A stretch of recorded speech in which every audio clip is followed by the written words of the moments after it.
Think it's all downhill after 40? Think again. Today's guest is living proof that women in midlife can feel stronger, leaner, and more confident than ever. She's a former competitive figure skater and fitness competitor turned hormone-savvy health coach, and she's here to help us navigate aging in reverse. Welcome back. I'm Tracy Mullen, and today I'm joined by Karen Gallagher, holistic nutritionist, strength coach, and expert in women's midlife health. With over 30 years of experience, Karen has helped thousands of women over 40 break free from dieting, balance their hormones, and get real lasting results. Karen, welcome.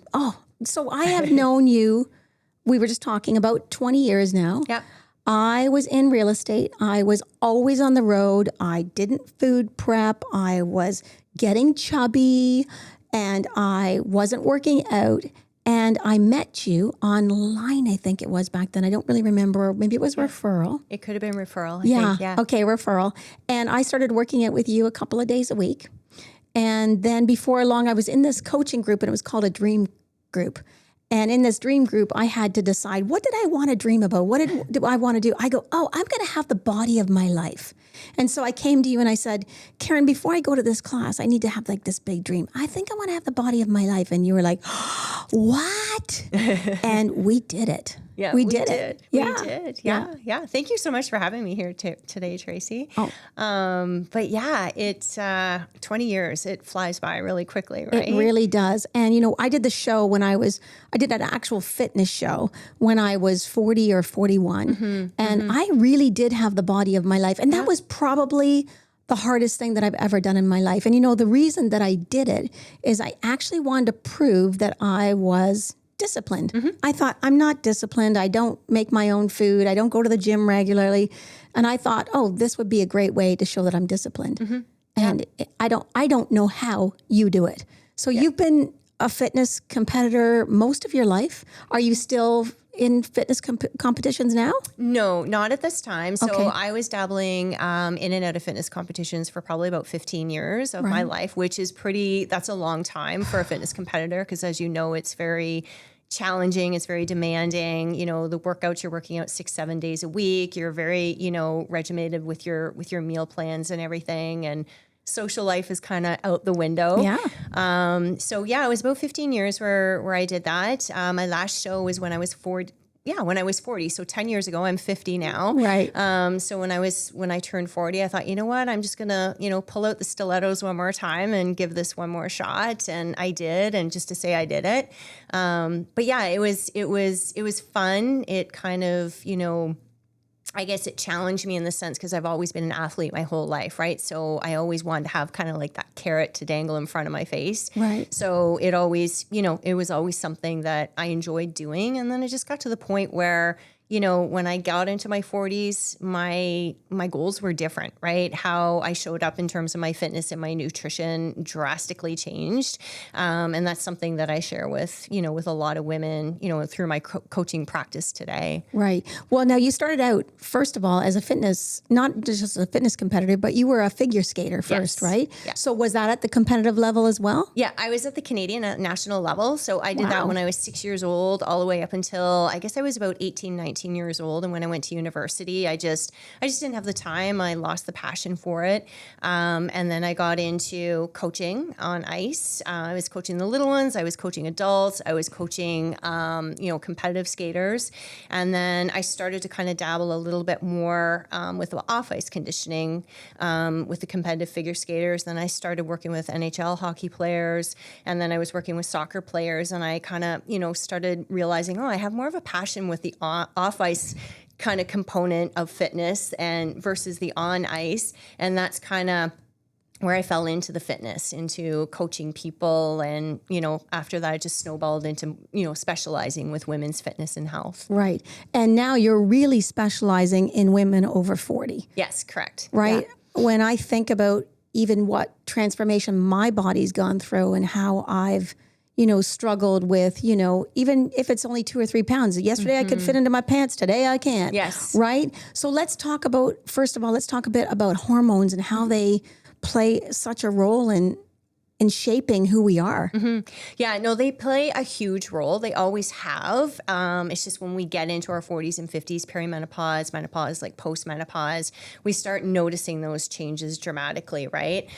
Things really start to shift. And what we used to be able to do in our 20s and 30s, we can no longer do, right? We kind of got away with it back then. So now, I'm saying now because I'm in my 50s and I'm experiencing it myself, there is quite a shift in your estrogen, progesterone, testosterone, even in your cortisol. So it affects your body's ability to build muscle, to maintain muscle, to lose body fat, even just, where the body fat sits on your body, right? A lot of people wake up and they're saying, all of a sudden I've got this belly fat. Where did this come from, right? And I haven't changed a thing.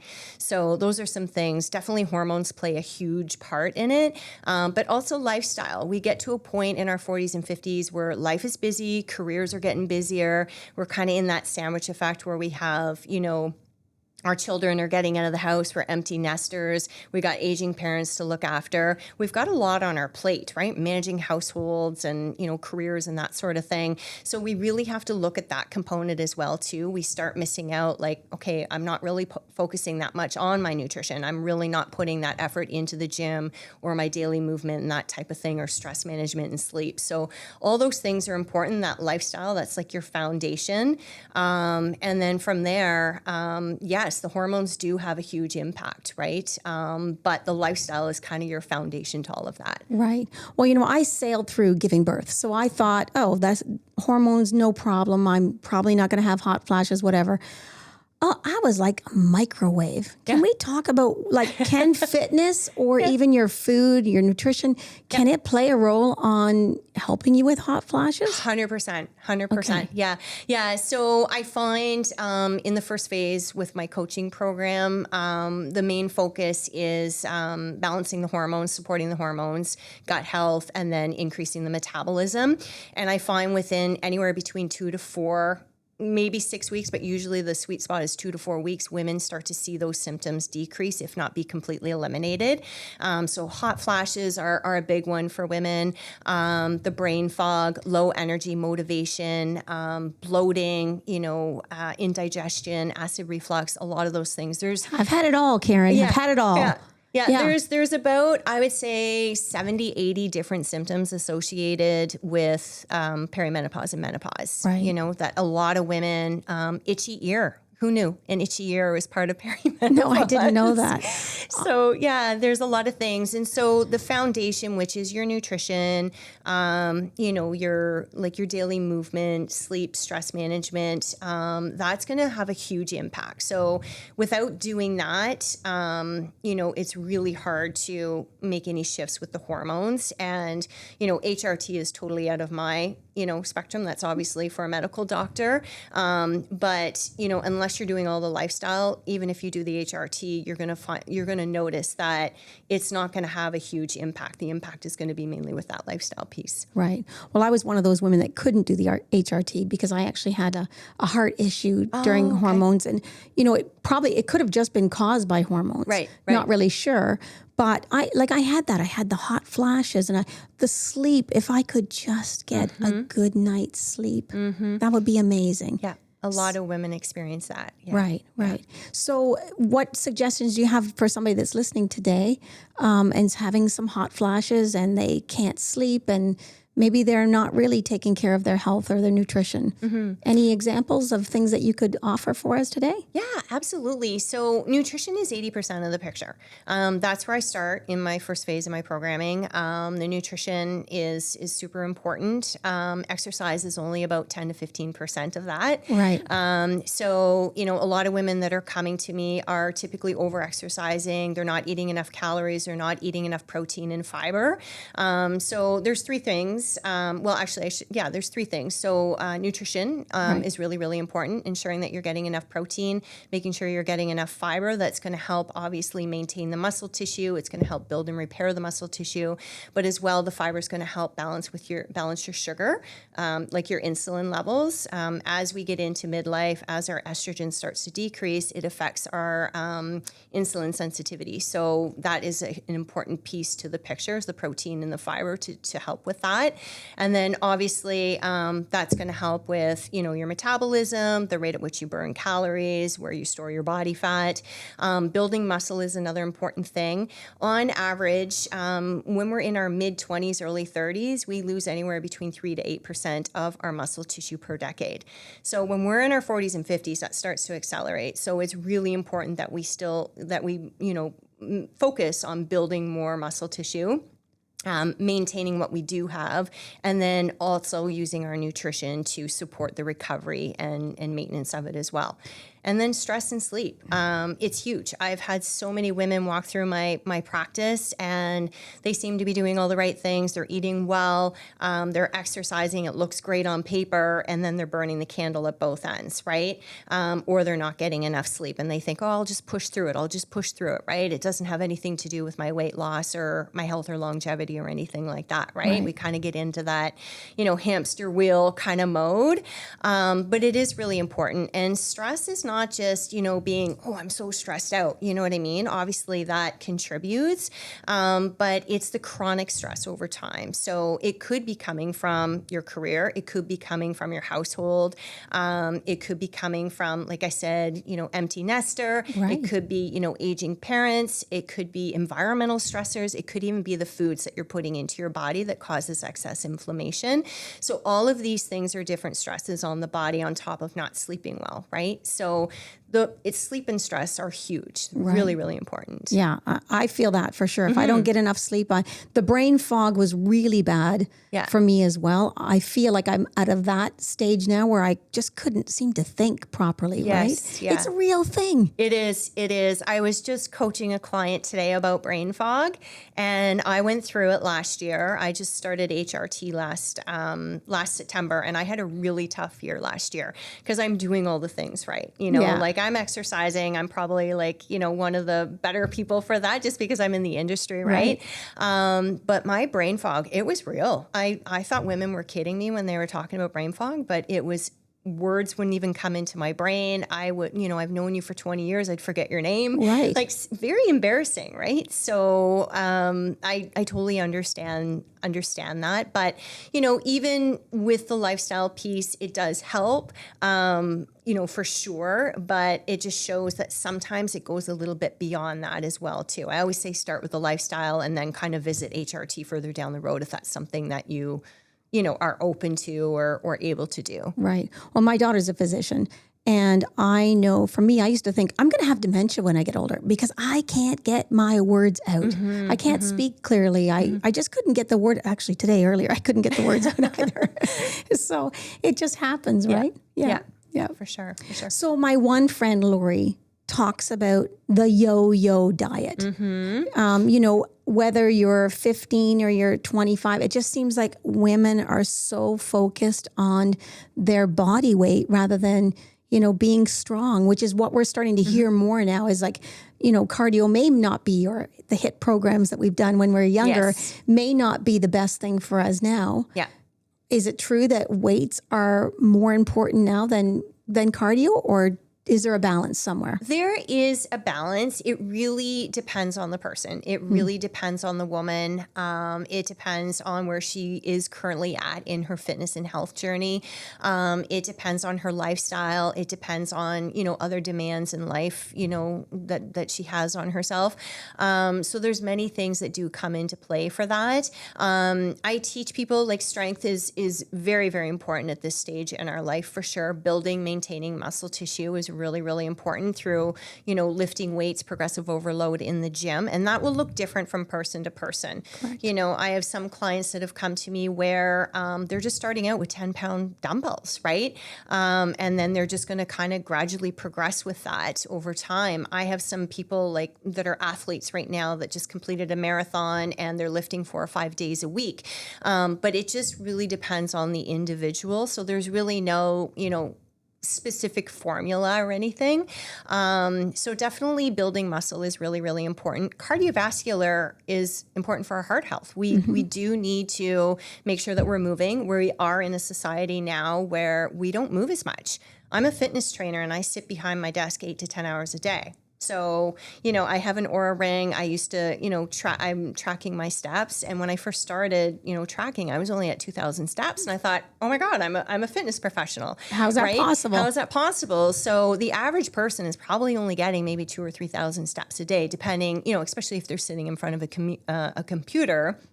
And then if you add on a commute in a car, an hour, to work and from work kind of thing, right? Then you're coming home and making dinner, and then it starts all over again. And then you sit in front of the TV and watch Netflix, right? So moving our bodies are meant to be in motion. Moving our body is really important, but also getting that heart rate up. So again, this is very personalized when I'm, building out programs. I have some clients where their body cannot tolerate like a higher intensity, right?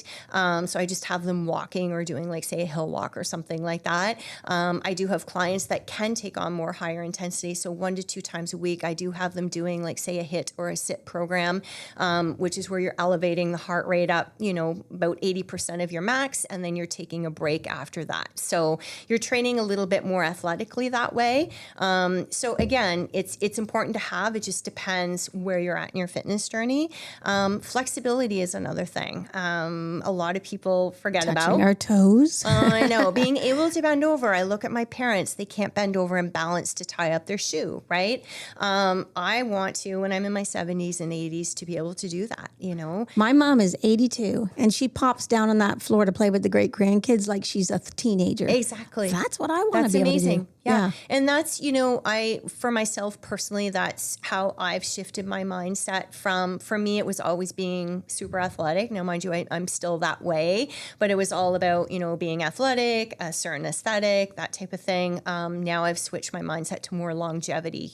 How do I want to feel in my body in another 10, 15, 20 years down the road? Right. Well, so many of us are having, aging parents, and we're watching what they're going through. We definitely want to be moving more because my parents are in, my mom is in her 80s. My mom doesn't stop moving, but that's not the case for a lot of 80-year-olds, Exactly. right? Yeah, exactly. Yeah. And another thing for young moms, like, we always think we're too busy, but getting moving in the playground, either chasing your kids or moving in the backyard, like that's a way to get some fitness in during the day that you might not otherwise get in. Yeah, absolutely. And for a lot of women, I do have a lot of ladies that do have grandchildren, and that's Four. I got four now. Yeah.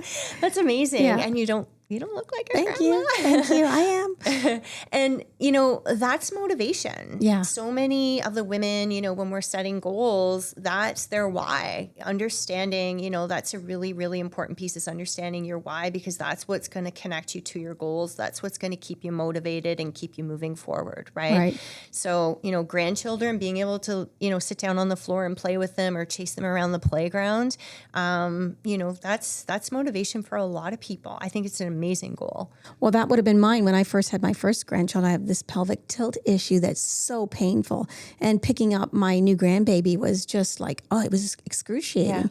Yeah. So now it's better now, but that is the goal, is to be able to, lift these heavy grandkids and swing them around and have a lot of fun. It's so joyful. Yes. It really is. Yeah. And that's really what it comes down to, your longevity and your, obviously we want to live as long as possible, but we want to be active and healthy during that time, right? I don't want to be in my 80s and be bedridden. I want to be in my 80s and still able to travel and do all the things that I want to do. And I still want to go to the gym and do maybe half of what I'm doing now, yes, but still show up for myself, right? Yeah. And not feel like I've lost that independence or my ability to do the things that I love.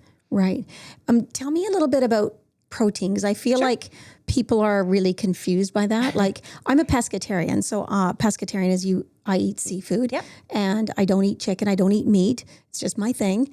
But how do I know that I'm getting enough protein? I heard that if you're 125 pounds, say that equals 56 kilos, that means I should have 56 grams of protein. Is that true, or it's close? Yeah. So again, it's very individualized. So I average anywhere between 0.8 to 1.2 grams of protein per ideal body weight. So if you're, say, 150 pounds and you want to weigh 125 pounds, then you'll eat approximately around 125 grams of protein approximately. Okay. Now, this, that's you can take that lightly in the sense of, I have a lot of clients that come to me where they're not eating nearly, maybe not even half of that. So for me to say to somebody who's maybe only eating 40 or 50 grams of protein, oh, I want you to eat 125 now. First of all, it's going to be an overload on your gut. So you're going to have a lot of gut health issues and, discomfort, that type of thing. And plus it's going to be challenging. Right. A lot of women will be like, well, when do I have time to do that? When am I going to eat all this protein, right? So, it is important to kind of start where you're at and gradually increase it. Also listen to your body, right? What does your body feel like? How does your body feel at certain stages in terms of how much protein you're putting into it, right? You may feel better at 100 grams versus 130, right? So that's where things become very individualized, and then just really listening to your body in the terms of like your energy, your recovery, your sleep. Right. How are you lifting in the gym?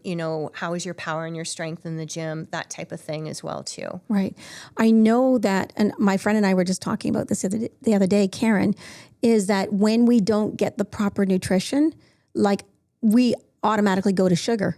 Yes. Right? Yes. So I went almost 10 years without eating sugar. I know, crazy. But I will eat. I had to. I was a sugarholic. Yes. Like I literally could not stop eating sugar. It's all I thought about. If I watched you eat a chocolate bar, I would have to go and eat 4. Like I wasn't a big person, but I could not stop Get it So under control. My dad died of cancer back 11 years ago. And I just decided, you know what? Most of my family on my dad's side have died from cancer, and sugar loves cancer. And I thought, I'm just going to stop eating sugar. So I did that for almost 10 years. But my friend and I were talking about it the other day, and she's not a great eater. So I said to her, go get HelloFresh or do something easy for yourself. And she noticed that since she started eating better, that she's not going to the chocolate, and Cravings she's not go. The cravings go. Yeah. Mine took 4 days, by the way, of not eating sugar. It doesn't take that long. No, 4 days. It doesn't. That's the first thing. So within the first week, 2 weeks of working with me, that is one thing my clients find. They find that they're eating more food. Their cravings have completely gone. When I ask them, do you have any cravings? They're like, no, I don't. They have to actually think about it. Their energy starts to increase. Their sleep is improved. They're sleeping through the night. Hot flashes are gone. Brain fog is diminished. So these are all things that nutrition, like it's important. That's why I say 80%, even 90% of the picture is nutrition. So to answer your question, cravings, I've had them too. I'm a former sugarholic. I can't have one cookie. I have to have all 12. Yes. But it does come down to the balance of your macronutrients throughout the day. So you're right. You want to make sure that you're eating, your breakfast, lunch, and dinner. Depending on the person, you may need a snack, either mid-morning, mid-afternoon. Most people need that snack in the afternoon that's kind of high protein, high fiber, high fat in the afternoon. But making sure that you're getting enough protein, enough fiber, enough, good quality carbohydrates throughout the day in those 3 balanced meals, and you're going to find those sugar cravings gone. Your body's just basically, and a craving is just, it's screaming. It's saying, you've malnourished me. I need food. Just get me anything that's going to give me, some energy so I can keep up with what you want to do today, kind of thing. Right. Well, when I met you, my poor children, I wasn't a good cook. So when you're not a great cook, I think, or you don't know how to put things together, it's easy to eat the cookies or fill up on a muffin or whatever. But now that I can cook, I'm going for the really good healthy foods. It's just, that's my body now craves it. I need it. Exactly. And when I met Dennis, he wasn't a good cook either. And I was like, well, I've got to learn to cook because I need good food. We're not going to eat. We're not going to eat, right? So learning to be and really all it is following a recipe, because it's not that hard. It's not that hard. It really isn't. But can you give our listeners a couple of ideas for even the high snack protein items that they could have? So for their 3:30, it's probably around 3:30 now. And what kind of snack could we have right now to kind of tide us over to dinner, which is going to have some protein in it? Yeah. So there's a couple of go-to favorites for my clients. The number one one is an avocado protein pudding. So it's actually, it's made with avocados, a chocolate protein powder, cacao powder. There's some maple syrup in there and some dates. And you blend it all together and it is like eating dessert. And the first thing they say to me, they're like, can I eat this every day? I'm like, mm-hmm. So Yes. they'll have that every afternoon. Kind of hits that sweet spot. Some of my clients will save it for a dessert in the evening. Chia seed pudding is another really good one to have in the afternoon. Again, it's high in fiber, high in healthy fats. You can add half a scoop or a full scoop of protein to that, just to kind of boost up that protein. You can have it with some fruit as well. So those are kind of some quick go-to. Those are two things that you can make ahead of time. Because I find with a lot of people, it's a time thing, right? They forget about it and then they're like, oh my gosh, I'm craving something. What do I eat, right? So as long as you can kind of make it ahead of time, those two snacks are great things to kind of go to. Right. Well, it's just like having breakfast. Yes. If I make a chia seed pudding or an overnight oats, Yep. I can grab it and go. It's easy. But when I don't, let's talk about food prepping for a minute. Yeah, sure. I know everyone thinks you have to be the really organized, detailed people to actually food prep, but it's really not that hard. It isn't. No, it isn't. I mean, I would say the majority of my clients are still working full time. They're managing a household. Some of them are commuting still. So time is really precious to them. But meal planning doesn't have to be, it starts with your groceries, right? So planning out what you're going to bring into the house is really important because what's in your fridge is what you're going to eat, right? So, even setting some boundaries, I teach clients to set some boundaries in terms of, you don't want to make it really hard for yourself. If you could down a bag of chips in a few minutes, then don't have a couple of bags of chips in your house, right? Don't buy it. Just don't buy it, right? If you know that's going to be your weak spot, I'm not saying you can never have it again, but, if it is a challenge, then I would definitely, limit the amount of times that you bring it in.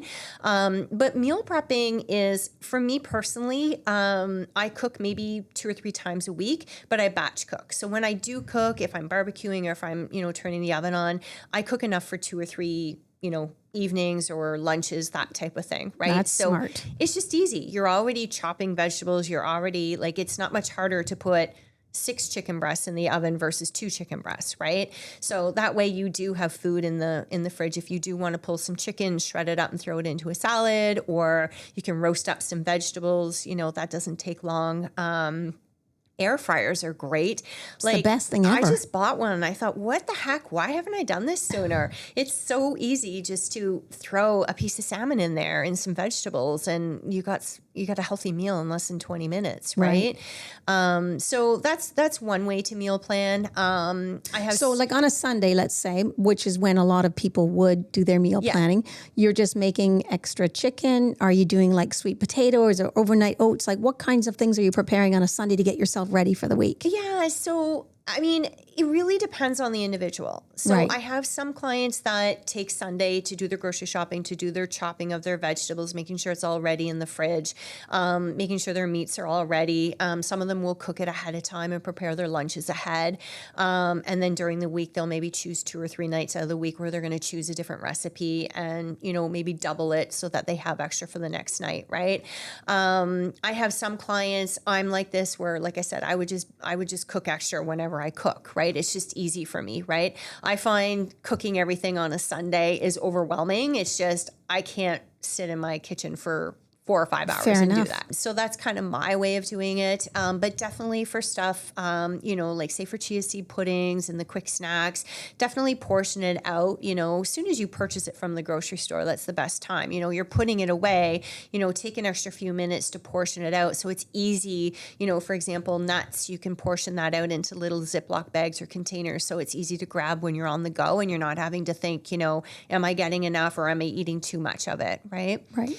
Boil your eggs, roast your veggies, do as much as you can when you're actually in the kitchen. And I cheat. I get the chopped up vegetables. I know it's a little bit more expensive, but I'll get the pre-chopped sweet potatoes and squash and stuff like that. So when I am really busy and I'm working right till 6, 7 o'clock at night, it's easy for me just to throw it in a pan, put some oil on it and toss in the oven. Right. And there's so many ideas now on whether it's TikTok or Instagram, there's just so many ideas for, the salad jars. The salad jars, I haven't made one of those yet, but I want to. That's amazing. Yeah, I haven't made one either. I have some clients that do that for their lunches as well. And they'll do that, kind kind of the Sunday meal prep kind of thing.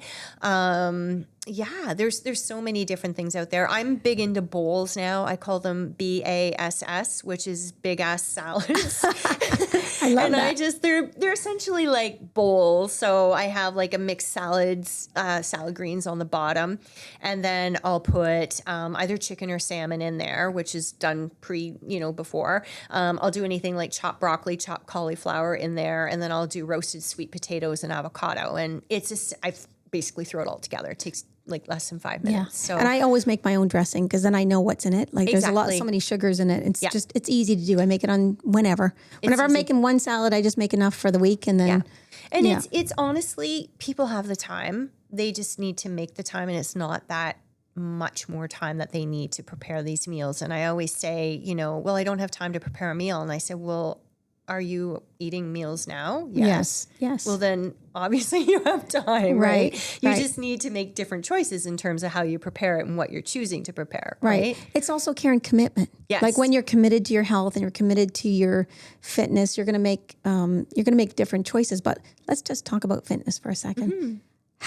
Why is it so hard for the majority of us to get going? Like what is in us that stops us from either going to the gym or doing the things that we love? I love Pilates. Mm-hmm. I'm a Pilates reformer queen. I did that for years. I'm just back doing it again now. I love it. That's my little treat for myself. But obviously I'm a grandmother now and my kids don't live at home, so I do have more time. But what is it that stops us from taking care of ourselves? Many things, like so many different things, right? Is it willpower though? Like, do we not have any willpower? There's a bit of willpower, but really what it comes down to, like, I mean, when women are in midlife, there is that lack of motivation as well too, because they don't have the energy, because they're not sleeping well, because their hormones are imbalanced, right? So it makes it much harder to kind of get that ball rolling. So there's that piece to it. Finding what you love, right? So a lot of women are just kind of jumping from program to program, YouTube video. A lot of women that come to me, they're still really restricting. So they find that, their nutrition is not enjoyable. They feel like they have to be, kind of like really cookie cutter, and they can't live their life and go out on a weekend or drink a glass of wine. I'm not giving up wine. Most women don't want to, right? And, you got to live, right? And so you got to create these habits that, fit your lifestyle and the different seasons of your life, right? Stress is a big thing too, not having enough time. So that's one thing that I really try to help my clients with in terms of finding the time. We can usually find a little bit of time. It doesn't have to be an hour at the gym every single day.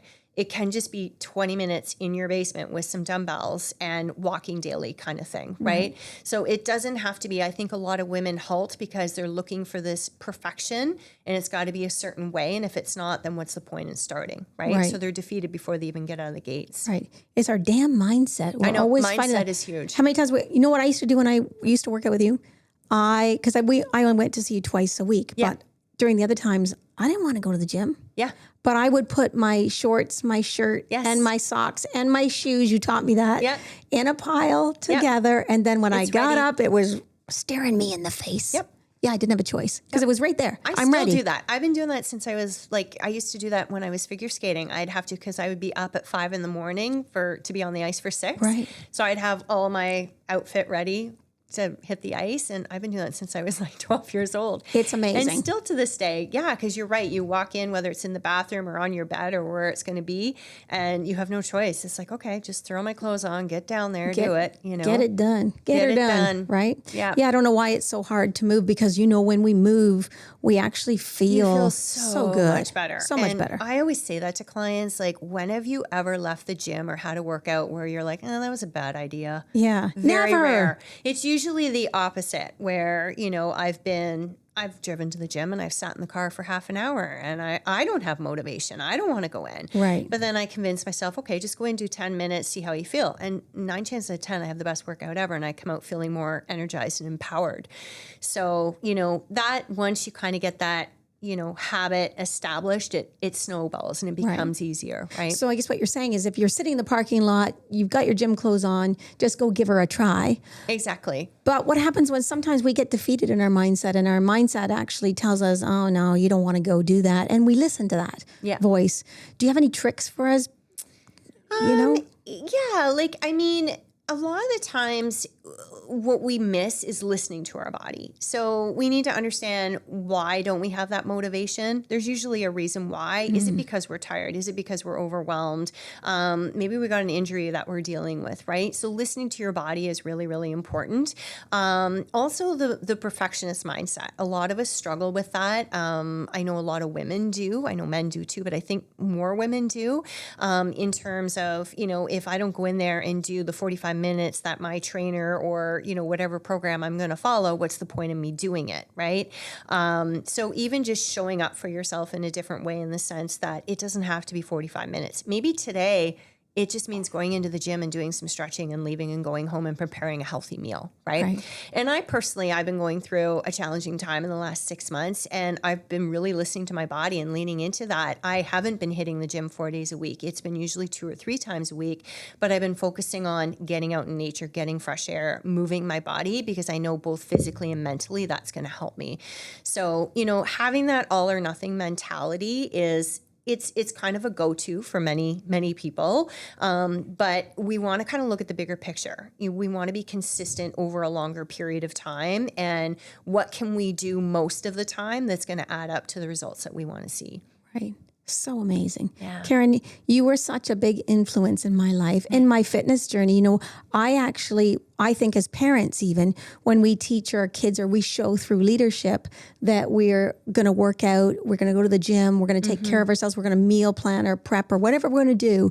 When we show good leadership like that to our children, they also become 100%. People that work out, people that, food prep, or, just getting excited about where we're at, and also letting ourselves off the hook when, menopause is a big thing, Karen. It's a really big thing. It's real.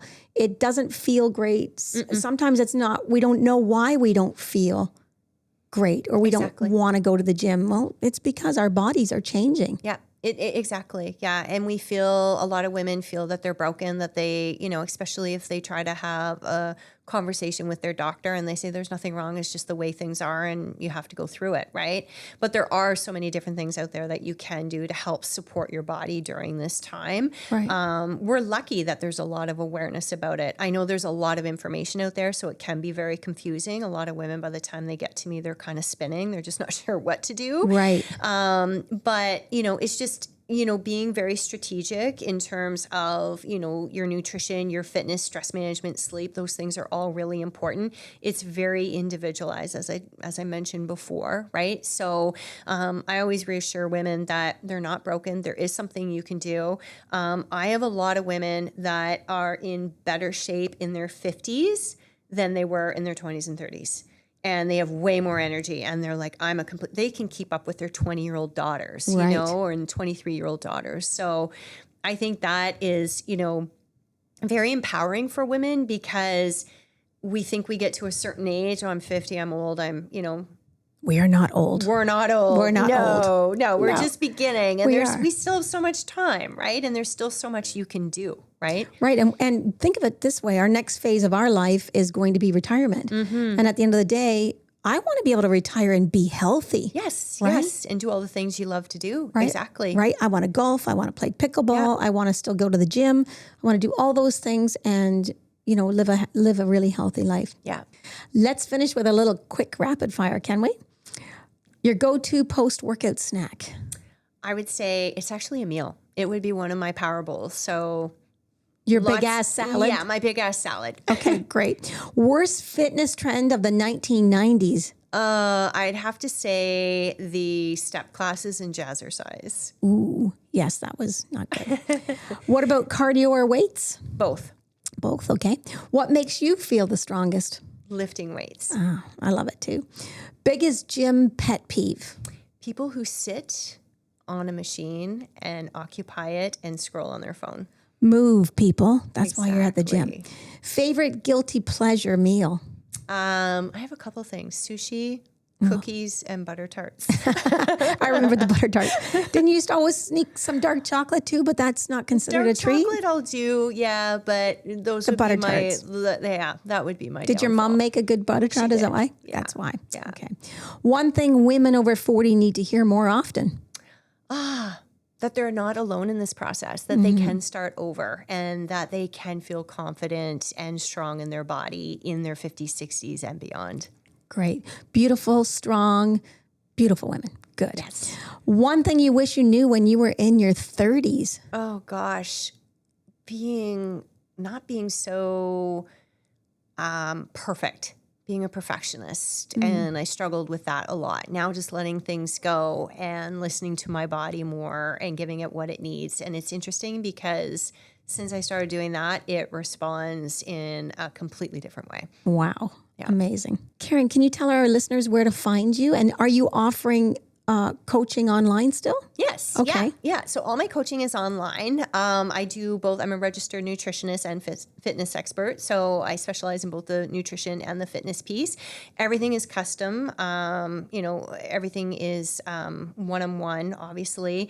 Customized nutrition, customized fitness programming. I have a fitness app. So, wherever you're at, if you have access to home equipment or gym equipment, I create a program based on exactly where you're at. And we just kind of build from there. I offer, obviously, ongoing support in terms of coaching. So I do biweekly coaching and check-in calls so that we, keep on top of your progression. I change the programming and nutrition programming based on your progression. And it's specific to midlife women as well, too. So we have a real focus on hormone health, increasing the metabolism, and focusing on your gut health and stress management and sleep. Great. Thank you so much, Karen, for coming in today. You're welcome. Thank you for having me. Thank you. If you're a woman over 40 and ready to feel better than you did in your 20s, check out Karen's programs and follow her for real talk health tips that actually work. All the links are in the show notes below. Thanks for tuning in. We'll catch you next time.